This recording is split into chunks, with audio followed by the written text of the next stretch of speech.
السلام عليكم ورحمة الله تعالى وبركاته. الحمد لله رب العالمين، الصلاة والسلام على سيد المرسلين وعلى آله وأصحابه أجمعين. قال الله تعالى في القرآن العظيم وفي الفرقان المجيد: أعوذ بالله من الشيطان الرجيم، بسم الله الرحمن الرحيم. لقد جاءكم رسول من أنفسكم عزيز عليه ما عنتم حريص عليكم بالمؤمنين رؤوف رحيم. صدق الله العلي العظيم. புகழும் புகழ்ச்சியும் நம்மை எல்லாம் படைத்து பரிபாலித்துக் கொண்டிருக்கக்கூடிய எல்லாம் உள்ள இறைவனுக்கே உரித்தாகட்டுமாக. அவனுடைய திருத்துவதன் மாறின் தலைவர் அண்ணன் பெருமானார் ஸல்லல்லாஹு அலைஹி வஸல்லம் அவர்கள் மீதும், அவர்களின் வழி நடந்த உத்தம சத்திய சஹாபாக்கள், தாபிஈன்கள், தபா தாபிஈன்கள், சுஹதாக்கள், சாலிஹீன்கள், இங்கே ஒன்று கூடியிருக்கக்கூடிய நம் அத்தனை பேர் மீதும் அல்லாஹ்வுடைய சாந்தியும் சமாதானம் நிறைவாக உண்டாகட்டுமாக. ஆமென். கணியத்திற்கும் பெரும் மதிப்பிற்கும் உரிய அல்லாஹ்வின் நல்லடியார்களே, பெரியவர்களே, சகோதரர்களே, அல்லாஹ் தஆலா கண்ணியம் பொருந்திய ரபியுல் அவ்வல் மாதத்தினுடைய இறுதி ஜும்மாவிலே நம்மை வீட்டில் இருக்க செய்திருக்கிறான். அன்புமிக்கவர்களே, இந்த மாதத்திலே நாம் நாயகம் பெருமானார் ஸல்லல்லாஹு அலைஹி வஸல்லம் அவர்கள் குறித்து நிறைய பேசியிருக்கிறோம். அவர்கள் இந்த சமுதாயத்திற்கு வழிகாட்டி இருக்கக்கூடிய பல விஷயங்களை நாம் உள்வாங்கி இருக்கிறோம். அல்லாஹ் தஆலா அவற்றையெல்லாம் நம்முடைய வாழ்க்கையில் எடுத்து நடக்கக்கூடிய தௌஃபீக்கை நமக்கு தருவானார். அன்புமிக்கவர்களே, பெருமானார் ஸல்லல்லாஹு அலைஹி வஸல்லம் அவர்கள் ஒரு இளைஞராக இந்த சமுதாயத்திற்கு எப்படி வழிகாட்டி இருக்கிறார்கள் என்பதை நாம் இந்த நேரத்திலே புரிந்து கொள்ள கடமைப்பட்டிருக்கிறோம். இளைஞர்களுக்கு பெருமானார் ஸல்லல்லாஹு அலைஹி அவர்கள் எப்பேற்பட்ட வழிகாட்டுதலை தந்திருக்கிறார்கள் என்பதையும் நாம் தெரிந்து கொள்ள கடமைப்பட்டிருக்கிறோம். அன்புமிக்கவர்களே, பெருமானார் ஸல்லல்லாஹு அலைஹி வஸல்லம் அவர்கள் இந்த உலகத்திலே 63 வருடங்கள் வாழ்ந்தார்கள். அதிலே 23 வருடங்கள் பெருமானார் ஸல்லல்லாஹு அலைஹி வஸல்லம் தொடர் மார்க்க பணியை செய்தார்கள். மக்காவிலே 13 வருடங்களும், மதீனாவிலே 10 வருடங்களும் பெருமானார் ஸல்லல்லாஹு அலைஹி வஸல்லம் செய்த அந்த மகத்தான புரட்சி தான் இன்றைக்கு உலகம் எங்கும் இவ்வளவு இஸ்லாமியர்கள் ஒன்று சேர்ந்திருப்பதற்குரிய அடிப்படை.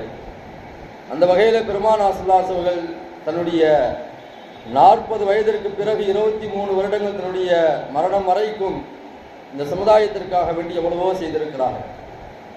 40 வயதிற்கு முன்பாக பெருமானார் ஸல்லல்லாஹு அலைஹி வஸல்லம் அவர்கள் ஒரு இளைஞராக, நபித்துவம் பட்டம் கொடுக்கப்படாத மக்களில் ஒருவராக, நான் உங்களை போன்ற ஒரு மனிதர் என்று சொல்லக்கூடிய வகையிலே பெருமானார் ஸல்லல்லாஹு அலைஹி வஸல்லம் வாழ்ந்தார்கள். அன்புமிக்கவர்களே, நம்முடைய மனதை தொட்டு நாம் கேட்போம், நம்முடைய மனசாட்சியை கொண்டு நாம் கேட்போம். 40 வயதிலே ஒரு மனிதர் வாழ்கிறார். இந்த 40 வயது வரைக்கும் என்னை யாரும் எந்த விதமான குறையும் சொன்னது கிடையாது என்பதாக இந்த உலகத்தில் எவராலும் சொல்ல முடியாது, யாராலும் சொல்ல முடியாது, என்னாலும் சொல்ல முடியாது. இந்த உலகத்தில் எவ்வளோ பெரிய தலைவர்கள் வந்து விட்டார்கள், எவ்வளோ பெரிய தலைவர்கள் எவ்வளோ பெரிய ஆட்சியை நடத்தியிருக்கிறார்கள், கட்சியை நடத்தியிருக்கிறார்கள், இயக்கத்தை நடத்தியிருக்கிறார்கள், வழி நடத்தியிருக்கிறார்கள். எவ்வளோ பெரிய மாபெரும் இயக்கங்களுக்கு தலைவர்களாக இருந்து சென்றிருக்கிறார்கள். வாழ்ந்தால் இவரை போன்று வாழ வேண்டும் என்பதாக அவருடைய தொண்டர்கள் எல்லாம் சொல்லக்கூடிய தலைவர்கள் கூட தனிப்பட்ட வாழ்க்கையை பார்த்தீர்கள் என்று சொன்னால் அவ்வளவு சுத்தமான ஒரு வாழ்க்கையாக இருக்க முடியாது. ஏதாவது ஒரு குறைகள் நிறைந்துதான் இருப்பார்கள். ஆனால் பெருமானார் ஸல்லல்லாஹு அலைஹி வஸல்லம் அவர்கள் நபித்துவ பட்டம் கொடுப்பதற்கு முன்பாக 40 வருடங்கள் அந்த மக்காவிலே வாழ்கிறார்கள். தன்னுடைய உறவுகளோடு வாழ்கிறார்கள், தன்னுடைய சொந்த பந்தங்களோடு வாழ்கிறார்கள், தன்னுடைய மக்களோடு பெருமானார் ஸல்லல்லாஹு அலைஹி வஸல்லம் வாழ்கிறார்கள். அந்த 40 வருடங்களிலே யாராவது ஒருவர், வரலாற்றை நீங்கள் படித்து பாருங்கள், யாராவது ஒருவர் பெருமானார் ஸல்லல்லாஹு அலைஹி வஸல்லம் அவர்களை ஏதாவது ஒரு குறையை சொல்லியிருக்கிறார்களா என்று சொன்னால் கண்டிப்பாக கிடையாது. நீங்கள் வரலாறு முழுக்க நீங்கள் எடுத்து படித்து பார்த்தீர்கள் என்று சொன்னால் எந்த நபரும் பெருமானார் ஸல்லல்லாஹு அலைஹி வஸல்லம் அவர்களை எந்த விதமான சுட்டி காட்டுதலும் கூட செய்தது கிடையாது. பெருமானார் ஸல்லல்லாஹு அலைஹி வஸல்லம் 40 வயது வரைக்கும் அப்படிப்பட்ட அப்பழுக்கற்ற ஒரு வாழ்க்கையை வாழ்ந்தார்கள்.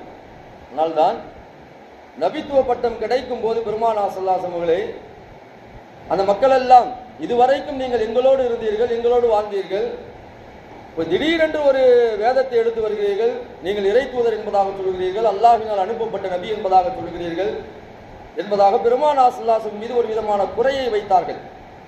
இப்போ பெருமானா ஸல்லல்லாஹு அலைஹி சொன்னார்கள், ஃபக்கத் லபிஸ்து ஃபீக்கும் உம்ரம் மின் கப்லி. குர்ஆனில் அல்லாஹ் தஆலா பதிவு செய்திருக்கிறான்.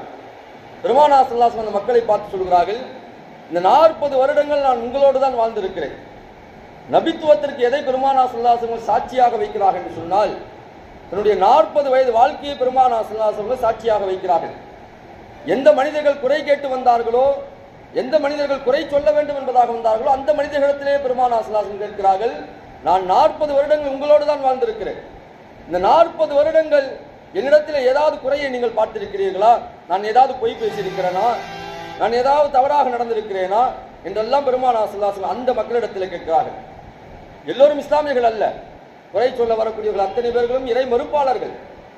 அவர்களை பார்த்து பெருமானா ஸல்லல்லாஹு அலைஹி இந்த கேள்வியை முன்வைக்கும் போது அவர்கள் அத்தனை பேர்களும், உங்களை நாங்கள் எந்த விதத்திலையும் குறை சொல்ல முடியாது என்பதுதான் அத்தனை பேருடைய பதிலாகவும் இருந்தது.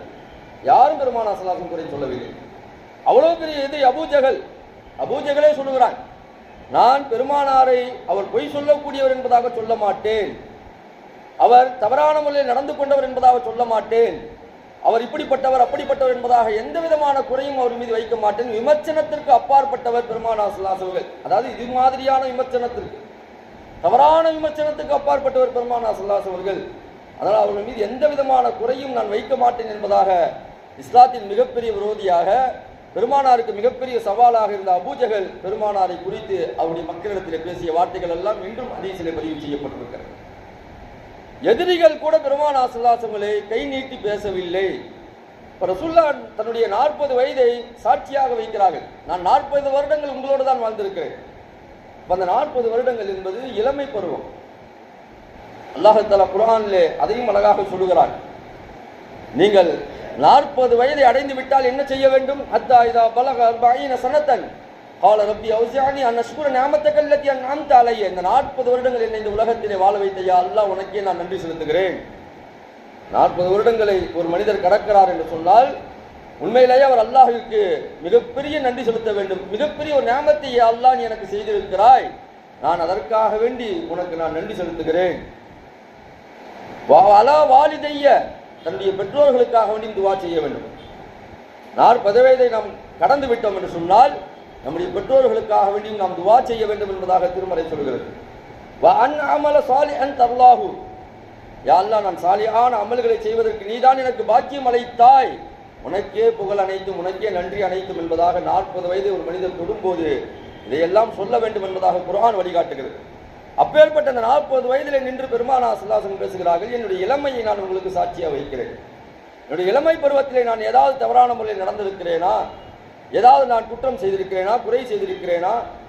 எதுவும் செய்ததில்லை என்பதுதான் எதிரிகள் கூட கொடுத்த வாக்கு மூலம். அந்த வகையில் பெருமானா ஸல்லல்லாஹு அலைஹி வஸல்லம் தன்னுடைய இளமை பருவத்தை மிக அழகாக செதுக்கினார்கள், மிக அழகாக வார்த்தெடுத்தார்கள். இன்றைக்கு இருக்கக்கூடிய, என்றைக்கும் வரக்கூடிய எல்லா இளைஞர்களுக்கும் பெருமானா ஸல்லல்லாஹு அலைஹி வஸல்லம் மிகப்பெரிய ஒரு உதாரணம். ரசூலுல்லாஹ்வுடைய அந்த இளமை காலத்தை ஒரு மனிதனும் படிக்க ஆரம்பித்து விட்டால், கையிலே பிடிக்க ஆரம்பித்து விட்டால், பெருமானா ஸல்லல்லாஹு அலைஹி வஸல்லம் வாழ்க்கையை போன்று இளமை பருவத்திலே நாமும் வாழ வேண்டும் என்பதாக ஒவ்வொரு இளைஞர்களும் பிடிப்பார்கள். 40 வயது வரைக்கும் ஒரு இளமை பருவம். அந்த இளமை பருவம் முடிந்து விட்ட பிறகுதான் மனிதன் கொஞ்சம் தளர்ச்சி அடைகிறான், எல்லாவற்றையும் யோசிக்க ஆரம்பித்து விடுகிறான், குடும்பத்தை பற்றி யோசிக்க ஆரம்பித்து விடுகிறான், தன்னை பற்றி யோசிக்க ஆரம்பித்து விடுகிறான், தன்னுடைய சமுதாயத்தை பற்றி யோசிக்க ஆரம்பித்து விடுகிறான். அது பெரிதல்ல. 40 வயதுக்கு முன்பாக ரத்தம் சூடாக இருக்கக்கூடிய அந்த நேரத்திலே, அந்த காலகட்டத்திலே ஒரு மனிதன் தன்னை ஆக்டிவாக வைத்துக் கொள்வது, இந்த சமுதாயத்திற்காக வேண்டி தன்னை அர்ப்பணிப்பது, தன்னை ஒழுக்கமுள்ளவனாக வைத்துக் கொள்வது, இதுவெல்லாம் அந்த 40 வயதுக்குள்ளாக ஒரு மனிதன் தன்னை தயார்படுத்திக் கொள்ள வேண்டும். அதை பெருமானா ஸல்லல்லாஹு அலைஹி வஸல்லம் மிக அழகாக செய்தார்கள். அன்புமிக்கவர்களே, பெருமானா ஸல்லல்லாஹு அலைஹி வஸல்லம் வாழ்க்கையை நீங்கள் ஒன் பை ஒன்னா பாருங்க. ரசூலுல்லாஹ் பிறந்தது ஒரு அதிசயம். பிறந்த பெருமானா ஸல்லல்லாஹு அலைஹி வஸல்லம் அவர்கள் பிறக்கும் போதே தந்தை இழந்துதான் பிறக்கிறார்கள். ஒரு எத்தீமாக, ஒரு அனாதையாகத்தான் பிறக்கிறார்கள். பிறந்த 6 வயதிலே பெருமானா ஸல்லல்லாஹு அலைஹி வஸல்லம் தாயை இழக்கிறார்கள். அதற்கு பிறகு தன்னுடைய பெரிய தந்தையினுடைய வளர்ப்பிலே பெருமானா ஸல்லல்லாஹு அலைஹி வஸல்லம் வளர்கிறார்கள். ரசூலுல்லாஹி ஸல்லல்லாஹு அலைஹி வஸல்லம் அந்த டீன் ஏஜில் வியாபாரத்திற்காக வேண்டி தன்னை கொடுத்திருக்கிறார்கள். வியாபாரம் செய்வதற்காக வேண்டி பல ஊர்களுக்கு பெருமானா ஸல்லல்லாஹு அலைஹி வஸல்லம் சென்றிருக்கிறார்கள். சிரியா, சாந்தேசத்திற்கெல்லாம் பெருமானா ஸல்லல்லாஹு அலைஹி வஸல்லம் பயணப்பட்டிருக்கிறார்கள். அப்படி பெருமானார் ஸல்லல்லாஹு அலைஹி வஸல்லம் பயணப்படக்கூடிய நேரத்தில் அங்கிருந்த சஹாபாக்கள், அங்கிருந்த தோழர்கள் எல்லாம் பெருமானாரை குறித்து பேசும்போது, பெருமானார் ஸல்லல்லாஹு அலைஹி வஸல்லம் வியாபாரத்தில் மிக கெட்டிக்காரராக இருந்தார்கள். பொதுவாக நபிமார்களுடைய ஒரு வேலை என்ன என்பதாக வரலாற்றிலே பதிவு செய்யும் போது சொல்வார்கள், எல்லா நபிமார்களும் ஆதம் அலைஹிஸ்ஸலாம் அவர்கள் டு பெருமானார் ஸல்லல்லாஹு அலைஹி வஸல்லம் வரைக்கும் எல்லா நபிமார்களும் ஆடு மேய்த்திருக்கிறார்கள். அந்த வேலையை பெருமானார் ஸல்லல்லாஹு அலைஹி வஸல்லம் செய்திருக்கிறார்கள். அது அல்லாமல் பெருமானார் ஸல்லல்லாஹு அலைஹி வஸல்லம் நிறைய வியாபாரத்திற்காக வேண்டி வியாபார வணிக கூட்டத்தோடு பெருமானார் ஸல்லல்லாஹு அலைஹி வஸல்லம் பயணப்பட்டு சென்றிருக்கிறார்கள். பெருமானாருக்கும் அன்னை கதீஜா அம்மையார் அவர்களுக்கும் நடந்த திருமணத்தினுடைய பின்னணியே இதுதான். தன்னுடைய 25வது வயதிலே பெருமானார் ஸல்லல்லாஹு அலைஹி வஸல்லம் கதீஜா அம்மையார் அவர்களை திருமணம் முடிக்கிறார்கள். அப்பொழுது கதீஜா அம்மையார் அவர்களுக்கு 40 வயது.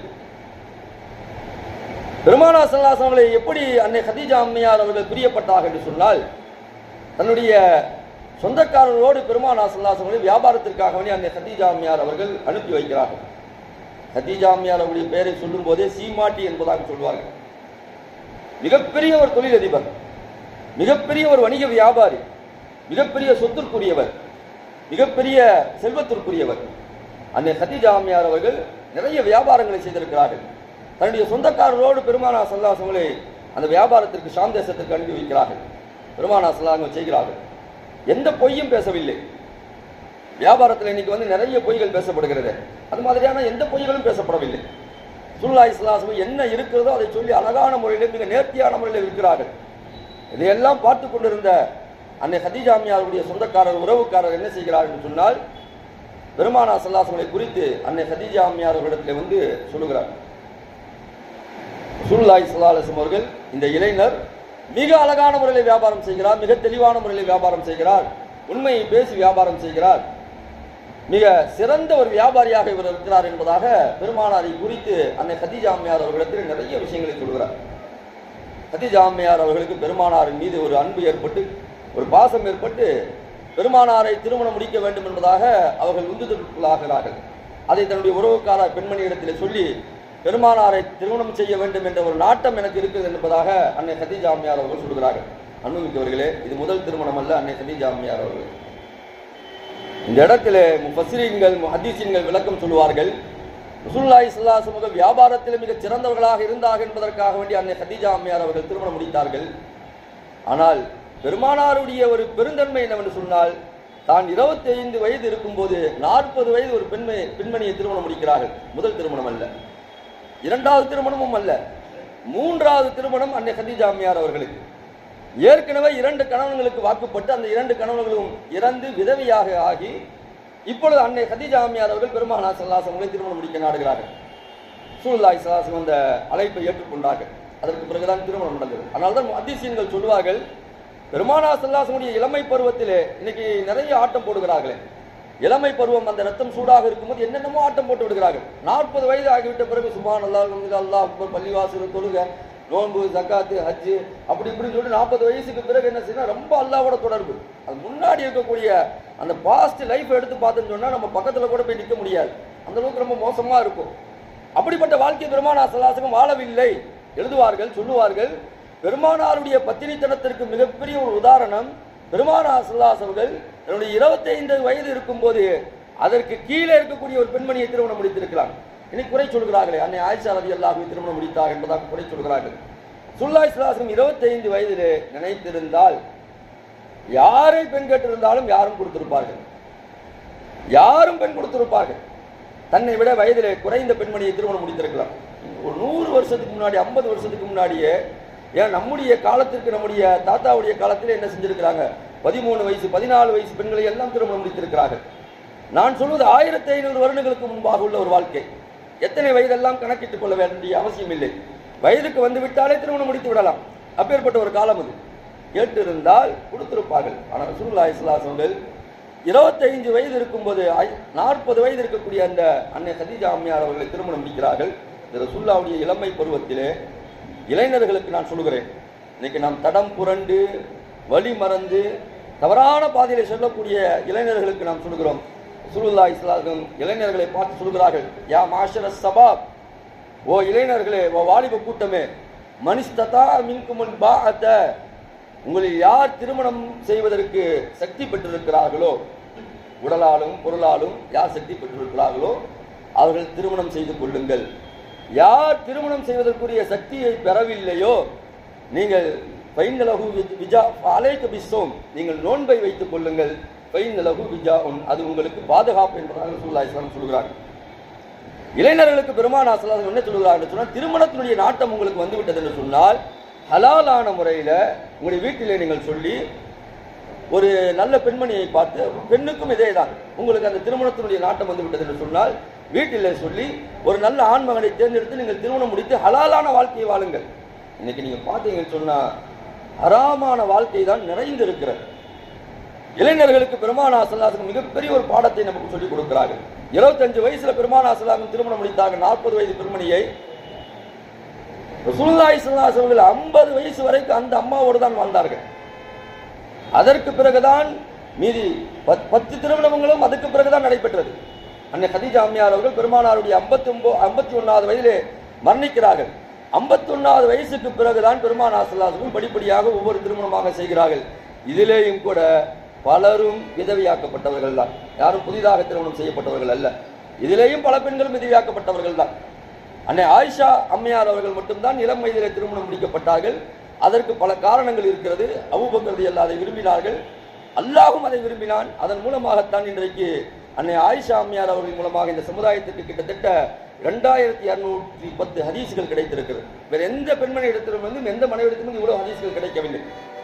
அன்னை ஆயிஷா அம்மையார் அவர்களை ஹதீஸ்களை சொல்வதற்கு ஒரு வழியாக பெருமானார் ஸல்லல்லாஹு அலைஹி வஸல்லம் பயன்படுத்தினார்கள். அவர்களின் மூலமாக இந்த சமூகத்திற்கு இவ்வளவு பெரிய ஹதீஸ்கள், இவ்வளவு ஹதீஸ்கள் கிடைத்திருக்கிறது. அந்த வகையில் பெருமானார் ஸல்லல்லாஹு அலைஹி வஸல்லம் இளமை பருவத்தில் மிக கட்டுக்கோப்பான ஒரு வாழ்க்கையை வாழ்ந்தார்கள். 50 வயது வரைக்கும் அன்னை கதீஜா அம்மையார் அவர்களோடு தான் வாழ்ந்தார்கள். 50வது வயசுக்கு பிறகு அன்னை கதீஜா அம்மையாருடைய மறைவுக்கு பிறகுதான் நடந்த திருமணங்கள் எல்லாம் சொல்லுவார்கள். சுல்லாவுடைய இளமை பருவம் என்பது ஒவ்வொரு இளைஞனுக்கும் ஒரு பத்தினித்தனமாக வாழக்கூடிய, கட்டுக்கோப்பாக வாழக்கூடிய, இப்படித்தான் வாழ வேண்டும் என்பதாக சொல்லக்கூடிய ஒவ்வொரு மனிதனுக்கும் ஒவ்வொரு இளைஞனுக்கும் பெருமானார் ஸல்லல்லாஹு அலைஹி வஸல்லம் வாழ்க்கை என்பது மிகப்பெரிய ஒரு வாழ்வியல் வழிகாட்டி. அது ஒவ்வொரு இளைஞர்களும் என்ன செய்ய வேண்டும் என்று சொன்னால் தன்னுடைய வாழ்க்கையை கடைபிடிக்க வேண்டும் என்பதாக பெருமானார் ஸல்லல்லாஹு அலைஹி வஸல்லம் வாழ்ந்து காட்டிவிட்டு சென்றிருக்கிறார். அதை கடைபிடிக்க வேண்டும் என்று சொன்னால் இன்னைக்கு இருக்கக்கூடிய சமுதாயத்தினுடைய நிலையை நாம் பார்க்கிறோம். இளைஞர்களாக இருக்கட்டும், யுவதிகளாக இருக்கட்டும், தனக்கு பிடித்தவர்களை கரம் பிடிக்கிறார்கள். சமீபத்தில் ஒரு ரீல்ஸ் பார்த்தேன் நான். அது ரொம்ப பெருமையா பேசி போடுறாங்க. இந்து பையன், முஸ்லீம் பொண்ணு, சகோதரத்தோடு இவர்கள் திருமணம் முடித்திருக்கிறார்கள், நாங்கள் இதை பாராட்டுகிறோம் என்று அந்த முஸ்லீமுடைய வீட்டிலேயே வைத்து அந்த திருமணங்கள் நடைபெறுகிறது. இரு வீட்டார்களும் சம்மதித்து நாங்கள் திருமணம் முடிக்கிறோம். இதை அவங்க என்ன செய்யறாங்கன்னு சொன்னா ஒரு பெரிய ஒரு பேசு பொருளாக ஆக்கி, இது ஒரு நல்லது, இது சமயம் கடந்து நடைபெறக்கூடிய ஒரு திருமணம், இது இப்படிப்பட்ட ஒரு திருமணங்கள் எல்லாம் இனி வரக்கூடிய காலங்களிலே வர வேண்டும், இதுதான் சமய நல்லிணக்கத்தை உருவாக்கும் என்பதாக ஏற்பட்ட மோசமான உறவுகள் எல்லாம் இன்றைக்கு உருவாகி கொண்டிருக்கிறது. மோசமான உறவுகள், கள்ள உறவுகள், இஸ்லாத்திற்கு அப்பாற்பட்ட உறவுகள். இது இந்த உறவுகளின் மூலமாக பிறக்கக்கூடிய குழந்தைகள், விபச்சாரத்தின் மூலமாக பிறக்கக்கூடிய குழந்தைகள், அந்த பிள்ளைகளுக்கு நீங்கள் முஸ்லீம்களுடைய பெயர்களை வைத்தாலும் கூட என்று சொன்னால் இஸ்லாம் அனுமதித்திருக்கக்கூடிய முறையில, இஸ்லாம் காட்டியிருக்கக்கூடிய முறையில் இந்த திருமணங்கள் நடைபெறவில்லை. அன்புமிக்கவர்களை, இன்றைக்கு நிறைய திருமணங்கள், அது என்ன திருமணங்கள் சொல்றாங்க, இன்டர் காஸ்டா, நிறைய திருமணங்கள் இதுதான் இன்றைக்கு நிறைய நடைபெறுகிறது. நிறைய திருமணங்கள் எங்க திரும்பி பார்த்தாலும் இந்த திருமணங்கள் தான் நடைபெறுகிறது. காலேஜில் படிக்கும் போது தங்களுடைய பயிலக்கூடிய அந்த மாணவர்களோடு காதலித்து அதற்கு பிறகு என்ன செய்கிறார்கள் சொன்னால் மார்க்கத்தை புறம் தள்ளிவிட்டு, இஸ்லாத்தை புறம் தள்ளிவிட்டு, ஈமானா இஸ்லாம் அதெல்லாம் தூக்கி போடுங்க, அதெல்லாம் நமக்கு தேவையில்லை, நாம் செல்லக்கூடிய வழியிலே செல்ல வேண்டும், நாளைக்கு நான் அல்லாஹ்ட்ட போய் பதில் சொல்லிக்கிறேன் என்பதாக ஒரு மிகப்பெரிய ஒரு இளைஞர் கூட்டம் இன்றைக்கு வழிகட்டு போய் கொண்டிருக்கிறது. பெரும்பாலான நம்முடைய இளைஞர்கள், நம்முடைய யுவதிகள் என்ன செய்கிறார்கள் சொன்னால் இது போன்ற திருமணங்களில் இன்றைக்கு ஆட்பட்டு இருக்கிறார்கள், அவதிப்பட்டு கொண்டிருக்கிறார்கள். அவர்களை நம்ம வெளியே கொண்டு வர வேண்டிய மிக முக்கியமான ஒரு கட்டத்தில் நாம் இருக்கிறோம். அன்பு முக்கியவர்களே, அதற்கு மிக முக்கியமான பொறுப்பு யார் என்று சொன்னால் அந்த பிள்ளைகளை பெற்றெடுத்த ஒவ்வொரு பெற்றோருக்கும் தான் பொறுப்புதாரிகள். சொல்றாங்கல்ல, குல்லுக்கும் ராயின் குல்லுக்கும் மஸ்ஊலூன் அன் ரஅய்யதி, நீங்கள் ஒவ்வொருவரும் பொறுப்பு கொடுக்கப்பட்டவர்கள், அந்த பொறுப்பை பற்றி நாளை மறுமை நாளில் நீங்கள் விசாரிக்கப்படுவீர்கள் என்று ரசூலுல்லாஹி ஸல்லல்லாஹு அலைஹி வஸல்லம் சொல்லும் போது ஒவ்வொரு விஷயமாக சொல்லி வருகிறார்கள். ஒரு தலைவருக்கு இந்த பொறுப்பு இருக்கிறது, ஒரு இமாமுக்கு இந்த பொறுப்பு இருக்கிறது, ஒரு முதலாளிக்கு இந்த பொறுப்பு இருக்கிறது என்றெல்லாம் ரசூலுல்லாஹி ஸல்லல்லாஹு அலைஹி வஸல்லம் சொல்லி வரும்போது பெற்றோருக்கு என்ன பொறுப்பு இருக்கிறது, அந்த பெற்றோர்கள் பிள்ளைகளை சரியான முறையிலே வளர்க்க வேண்டும், அவர்களை சரியான இடத்திலே திருமணம் செய்து தர வேண்டும் என்றெல்லாம் பொறுப்புகளை பெருமானார் ஸல்லல்லாஹு அலைஹி வஸல்லம் சொல்கிறார்கள். அந்த பொறுப்புகளை நாம் தவற விட்டு விட்டோம் என்று சொன்னால், பெற்றோர்களாகிய நாம் தவற விட்டு விட்டோம் என்று சொன்னால், நாளை கண்டிப்பாக அல்லாஹ்விடத்திலே நாம் அத்தனை பேர்களும் அந்த கூண்டிலே நின்று பதில் சொல்லியே ஆக வேண்டும். கட்டாயம். கண்டிப்பாக இந்த கேள்விக்கு பதில் சொல்லாமல் ஒரு இன்ச்சு கூட நம்மளால் நகர முடியாது. ஹதீஸ்ல தெளிவாக பெருமானார் ஸல்லல்லாஹு அலைஹி வஸல்லம் சொல்கிறார்கள், அன்புமிக்கவர்களே, வழிகட்டி செல்லக்கூடிய, வழி தவறி செல்லக்கூடிய நம்முடைய பிள்ளைகளை சரியான வழியிலே நாம் கொண்டு செல்ல வேண்டும். அதுவும் குறிப்பாக இளைஞர்களுக்கு நாம் தொடர்ந்து இந்த மார்க்கத்தை பற்றிய விஷயங்களை சொல்லிக்கொண்டே இருக்க வேண்டும். இஸ்லாம் என்பது எவ்வளவு பெரிய ஒரு பொக்கிஷமானது. ரசூலுல்லாஹி ஸல்லல்லாஹு அலைஹி அவர்கள் இதற்காக வேண்டிய பாடுபட்டார்கள். தன்னுடைய 63 வருடங்களிலே 23 வருடங்கள் பெருமானார் ஸல்லல்லாஹு அலைஹி தூக்கம் இல்லாமல், உறக்கம் இல்லாமல், உணவு இல்லாமல் சஹாபாக்கள் எல்லாம் இந்த தீனை உலகம் முழுக்க எதற்காக வேண்டி எடுத்து சென்றார்கள்? கடல் கடந்து எடுத்து வந்தார்கள். இந்தியாவிற்கு வந்தார்கள், தமிழ்நாட்டிற்கு வந்தார்கள். உலகம் முழுக்க இருக்கக்கூடிய அத்தனை நாட்டிற்கும் ஏன் கடல் கடந்து சஹாபாக்கள் எல்லாம் இந்த தீனை எடுத்து வைத்தார்கள் என்று சொன்னால், எல்லோரும் ஈமானை பெற்று எல்லோரும் சொர்க்கத்திற்கு செல்ல வேண்டும், ஒரே ஒரு நோக்கம்தான். ஆனால் அந்த ஈமானை விட்டு இன்றைக்கு நிறைய பிள்ளைகள் வெளியே சென்று கொண்டிருக்கிறார்கள், இளைஞர்கள் வெளியே சென்று கொண்டிருக்கிறார்கள். இவர்களுக்கு பெருமானாருடைய அந்த அற்புதமான வாழ்க்கையை நாம் கற்பிக்க வேண்டும், சொல்ல வேண்டும். பெருமானார் ஸல்லல்லாஹு அலைஹி வஸல்லம் எப்பேற்பட்ட அற்புதமான வாழ்க்கையை வாழ்ந்திருக்கிறார்கள். ஒரு குறிக்கோள், ஒரு நோக்கம் இருக்க வேண்டும், ஒரு அச்சீவ்மெண்ட் இருக்க வேண்டும், ஒரு கோல் இருக்க வேண்டும். அந்த எதுவுமே இல்லாமல் இன்றைக்கு ஒரே கோலோடு தான் இன்றைக்கு இருக்கக்கூடிய இளைஞர்கள் என்ன செய்கிறார்கள் சொன்னால் வாழ்கிறார்கள்.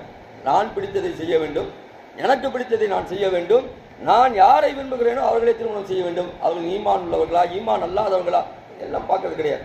இதெல்லாம் எப்படி குடும்பங்களை சகித்துக் கொள்கிறார்கள் என்று தெரியவில்லை. ஒரு குடும்பத்தில் இப்படி வாழும்போது அத்தாவும் அம்மாவும் முஸ்லீமா இருக்கிறாங்க, பிள்ளைங்க வந்து வேற வேற கேஸ்ல இருக்கிறாங்க, இருந்து திருமணம் முடிச்சு ஒரு வீட்டில் வாழ்றாங்க. எப்படிப்பட்ட ஒரு அனுமதியை அந்த குடும்பம் தருகிறது என்பதாக தெரியவில்லை. நிறைய குடும்பங்கள் இன்றைக்கு மாறிக்கொண்டு வருகிறது. அல்லாஹ் பாதுகாக்க வேண்டும். அன்புமிக்கவர்களே, இந்த ஈமானுக்காக வேண்டிதான் இந்த உலகத்தில் நம்ம வாழ்ந்து கொண்டிருக்கிறோம். இந்த ஈமான் என்பது நமக்கு அல்லாஹ் கொடுத்திருக்கக்கூடிய மிகப்பெரிய ஒரு பொக்கிஷம். ஒரு பக்கமா நீங்க அப்படி பாருங்க, கொஞ்சம் திரும்பி பாருங்க, பலஸ்தீனத்தை பாருங்க, கசாவை பாருங்க. அதை நான் பேசக்கூடாதுன்னு நினைக்கிறது ஏன்னு சொன்னால், அதை பேசும்போதே நம்முடைய கண்களில் தண்ணீர் வந்து விடுகிறது. அதை நினைச்சாலே நம்முடைய கண்களில் தண்ணீர் வந்து விடுகிறது. அதனால பெரும்பாலும் இப்போ நான் அந்த பாயிண்ட்டுக்குள்ள போறதே கிடையாது. அதை தனிமையில பார்த்து அழுது அல்லாஹ்ட துவா செஞ்சுட்டு இருக்கிறோம். அவன் பாருங்க, பார்க்கக்கூடிய அந்த விஷயங்கள் எல்லாம் அல்லாஹ் மிக மோசமாக நடைபெறுகிறது. அத்தனைக்கும் மத்தியிலே அவருடைய ஈமானை நீங்கள் பாருங்க, இவ்வளவு நடைபெறுகிறது, இவ்வளவு நடைபெறுகிறது. உள்ளே யுசீபனா இல்லாம கதபல்லாஹுலனா, அல்லாஹ் எங்களுக்கு விதித்ததை தவிர வேறு எதுவும் நடைபெற போவதில்லை. உணவுக்காக வேண்டி கஷ்டப்பட்டு கொண்டு இருக்கிறார்கள். உணவை எப்படி சாப்பிட்றாங்க, எடுத்து சாப்பிட்றாங்கன்னு பார்த்தீங்களா? எப்படி எடுத்து சாப்பிட்றாங்கன்னு பார்த்தீங்களா? கீழே இருக்கக்கூடிய மண்ணில் இருக்கக்கூடிய உணவை எடுத்து தட்டி போட்டு சாப்பிட்றாங்க. தண்ணீர் எங்கேயோ ஒரு இரும்புலேருந்து அப்படியே வளைஞ்சு ஓடுது, அதை நாக்கு வச்சு குடிக்கிறாங்க. எவ்வளவு கிடைக்குதோ அந்த தண்ணீர் எல்லாம் பூமியில இருந்து சொன்னா அதை எடுத்து எடுத்து வச்சு குடிக்கிறாங்க. ஒரு பொருளாதார தடை விதிக்கப்பட்டிருக்கிறது, மிகப்பெரிய ஒரு மோசடி செய்யப்பட்டுக் கொண்டிருக்கிறது. உலகத்தில் இருக்கக்கூடிய இஸ்லாமிய நாடுகள் எல்லாம் வாய்ப்புத்தி மௌனிகளாக அமைதியாக இருக்கிறார்கள். இதற்கு மத்தியில் அந்த மக்கள் சொல்லக்கூடிய வார்த்தை குல்லை சீபனா இல்லாம கதபல்லாஹுலனா, அல்லாஹ் எங்களுக்கு விதித்ததை தவிர இந்த உலகத்தில் எதுவும் நடைபெற போவதில்லை. அல்லாஹ் என்ன விதித்திருக்கிறானோ அதுதான் நடைபெறும். இது ஈமான், சாதாரணமான ஈமான் இல்லைங்க. இது சஹாபாக்குடைய காலம் இல்லை, இது ரசூலுல்லாஹ்வுடைய காலம் இல்லை. சஹாபாக்குடைய காலம், ரசூலுல்லாஹ்வுடைய காலம் சொன்னால் அந்த ஈமானை நாம் தரம் போட்டு பார்த்து விடலாம். நாம் எப்பேற்பட்ட ஒரு காலத்திலே வாழ்ந்து கொண்டிருக்கிறோம், கலாச்சார சீரழிவு இருக்கக்கூடிய ஒரு காலத்திலே வாழ்ந்து கொண்டிருக்கிறோம். ஒரு உலகத்தினுடைய மோகத்திலே வாழ்ந்து கொண்டிருக்கிறோம். இந்த காலகட்டத்திலையும் அல்லாஹ்வை நாங்கள் யாருக்காக வேண்டியும் எவருக்காக வேண்டி விட்டுக் கொடுக்க மாட்டோம், இந்த பைத்துல் முகத்தஸை நாங்கள் யாருக்காக வேண்டி விட்டுக் கொடுக்க மாட்டோம் என்பதாக தன்னுடைய ஈமானை இறுதியாக உறுதியாக பிடித்து வைத்துக் கொண்டிருக்கிறார்கள். அவருடைய ஈமானுக்கு முன்பாக இப்படி தரம் கெட்டு ஓடக்கூடிய நம்முடைய பிள்ளைகளுடைய வாழ்க்கையை எல்லாம் நாம் சிந்திக்கும் போது, ஈமானை விட்டு வெளியே செல்லும் போது நம்முடைய பிள்ளைகளுடைய வாழ்க்கையை எல்லாம் சிந்திக்கும் போது எப்பேற்பட்ட ஒரு நிலையில் இன்றைக்கு நம்முடைய பிள்ளைகள் உருவாக்கப்படுகிறார்கள், நம்முடைய இளைஞர்களுக்கு எப்பேற்பட்ட பாடங்கள் சொல்லப்படுகிறது, எப்பேற்பட்ட கற்பித்தல் அவர்களுக்கு சொல்லப்படுகிறது என்பதையெல்லாம் நாம் யோசிக்க கடமைப்பட்டிருக்கிறோம். இளைஞர்களுக்கு மிகப்பெரிய ஒரு அற்புத உதாரணமாக பெருமானார் ஸல்லல்லாஹு அலைஹி வஸல்லம் வாழ்ந்திருக்கிறார். அன்புமிக்கவர்களே, ஆகிய பெருமானாருடைய வாழ்க்கையை நாம் அவர்களுக்கு கற்றுக் கொடுக்க வேண்டும். பெருமானாரை போன்று ஒரு அற்புதமான ஒரு இளமை பருவத்தை வாழ்ந்த ஒரு வரலாற்று தலைவரை இந்த உலகத்திலே யாரும் காட்ட முடியாது. இளமை பருவம் என்று சொன்னால் அது பெருமானாருடைய இளமை பருவம் தான். அப்படிப்பட்ட ஒரு வாழ்க்கை, எதிரிகள் கூட பெருமானார் ஸல்லல்லாஹு அலைஹி வஸல்லம் எந்த குறையும் சொல்ல முடியாத ஒரு வாழ்க்கையை வாழ்ந்தார்கள். அதுதாங்க வாழ்க்கை. நம்ம கூட இருக்கிறவங்க நம்ம எவ்வளவு வேணா நம்மளை உயர்த்தி பேசலாம், ஆனால் எதிரிகள் உயர்த்தி பேசுகிறார்கள், துரோகிகள் உயர்த்தி பேசுகிறார்கள் என்று சொன்னால் அது மிகப்பெரிய ஒரு தலைவுக்கு கிடைக்கக்கூடிய மிகப்பெரிய ஒரு விருது. அதை பெருமானார் ஸல்லல்லாஹு பெற்றுள்ளார். அதனால்தான் பெருமானாருடைய அந்த இளமை பருவத்தினுடைய இந்த காலத்தை, அந்த வாழ்க்கையை, அந்த பருவத்தை குறித்த அந்த செய்திகளை எல்லாம் நம்முடைய இளைஞர் சமுதாயத்துக்கு சொல்லிக் கொண்டே இருக்க வேண்டும். தடம் மாறி சென்று கொண்டிருக்கிறார்.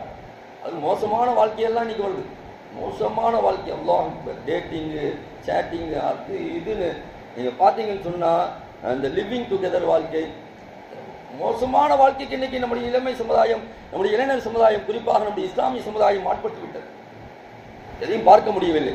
ஆக இந்த இளைஞர்களை எல்லாம் திருத்த வேண்டும் என்று சொன்னால், இந்த இளைஞர்களை எல்லாம் பக்குவப்படுத்த வேண்டும் என்று சொன்னால் அவர்களை பள்ளிவாசலோடு நாம் இழுக்க வேண்டும்.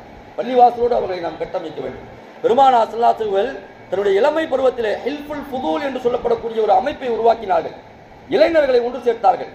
இளைஞர்களின் மூலமாக ஒரு கட்டமைப்பை பெருமானார் ஸல்லல்லாஹு அலைஹி வஸல்லம் உருவாக்கினார்கள். ஒரு மஹல்லா இருக்கிறது, ஒரு ஜமாத் இருக்கிறது, ஒரு பள்ளிவாசல் இருக்கு என்று சொன்னால் அங்கே இளைஞர்களுடைய ஒரு கட்டமைப்பு இருக்க வேண்டும். அது பெருமானார் ஸல்லல்லாஹு அலைஹி வஸல்லம் என்ன செய்தார்கள்? தன்னுடைய இளமை பருவத்தில் உருவாக்கினார்கள். ரசூலுல்லாஹ் தன்னுடைய 40 வயதிற்கு பிறகு, நபித்துவ பட்டம் கிடைத்ததற்கு பிறகு இதை குறித்து பேசுகிறார்கள். என்னுடைய இளமை பருவத்திலே அங்கே இருந்த அந்த மக்கள் எல்லாம் இந்த ஹில்ஃபுல் ஃபுதூல் என்று சொல்லப்படக்கூடிய ஒரு வாலிபர்களுக்காக வேண்டி, இளமை பருவத்தில் இருக்கக்கூடிய அந்த மக்களுக்காக வேண்டி ஒரு இயக்கத்தை உருவாக்கினார்கள். அதை நானும் பங்கெடுத்திருந்தேன். அது போன்ற ஒரு நிலை நான் இன்றைக்கும் யோசித்து பார்த்தால் அது போன்ற ஒரு அற்புதமான ஒரு பசுமையான ஒரு நிலையை என்னால் சிந்திக்க முடியவில்லை என்பதாக பெருமானார் தன்னுடைய 40 வயதுக்கு பிறகு பேசுகிறார் என்று சொன்னால், இளமை பருவத்தில் இளைஞர்களை எப்படி உருவாக்க வேண்டும், இளைஞர் சமுதாயத்தை எப்படி கட்டமைக்க வேண்டும் என்பதை பெருமானார் ஸல்லல்லாஹு அலைஹி வஸல்லம் உருவாக்கினார்கள். சஹாபாக்களை எல்லாம் பள்ளிவாசலோடு பெருமானார் ஸல்லல்லாஹு அலைஹி வஸல்லம் கொண்டு சேர்த்தார்கள், கட்டி போட்டார்கள். அல்லாஹ்வோடு கட்டி போட்டார்கள், குர்ஆனோடு கட்டி போட்டார்கள். அது மாதிரியான இளைஞர் சமுதாயத்தை நாம் உருவாக்க வேண்டும். அல்லாஹ் தஆலா அந்த தௌஃபீக்கை நம்முடைய இளைஞர் சமுதாயத்துக்கு அல்லாஹ் தஆலா தருவானாக. அன்புமிக்கவர்களே, நம்முடைய பிள்ளைகள் ஒவ்வொருவரும் நமக்கு கொடுக்கப்பட்ட மிகப்பெரிய பொக்கிஷங்கள், அமானிதங்கள். அதை நாம் பாதுகாக்க வேண்டும், பொக்கிஷமாக பாதுகாக்க வேண்டும். எந்த ஈமானோடு அல்லாஹ் தஆலா நமக்கு அவர்களை கொடுத்தானோ அந்த ஈமானோடு அவர்களை வாழ வைக்க வேண்டும். இந்த ஈமானோடு அவர்கள் மரணிப்பதற்குரிய எல்லா காரியங்களையும் ஒவ்வொரு பெற்றோர்களும் செய்ய வேண்டும். அவர்களுக்குரிய எல்லா விதமான விஷயங்களையும் ஒவ்வொரு பெற்றோர்களும் நாம் ஏற்படுத்தி கொடுக்க வேண்டும். அல்லாஹ் தஆலா அந்த வாய்ப்பை நமக்கு தருவானாக. இளைஞர் சமுதாயத்தை அல்லாஹ் தஆலா நல்வழிப்படுத்துவானாக. பெருமானார் ஸல்லல்லாஹு அலைஹி வஸல்லம் எந்த கனவை கண்டார்களோ, இளைஞர்கள் எப்பேற்பட்ட ஒரு சமுதாயமாக உருவாக வேண்டும் என்பதாக பெருமானார் ஸல்லல்லாஹு அலைஹி வஸல்லம் கனவு கண்டார்களோ, அந்த இளைஞர் சமுதாயம் நம்முடைய சமுதாயத்தில் உருவாவதற்குரிய எல்லா விதமான நற்பாக்கியத்தையும் அல்லாஹ் தஆலா தந்தருள்வானாக என்று சொல்லி வார்த்தைகளை நிறைவு செய்கிறேன். வாஹிதவான அல்ஹம்துலில்லாஹி ரப்பில் ஆலமீன். அஸ்ஸலாமு அலைக்கும் வரஹ்மத்துல்லாஹி.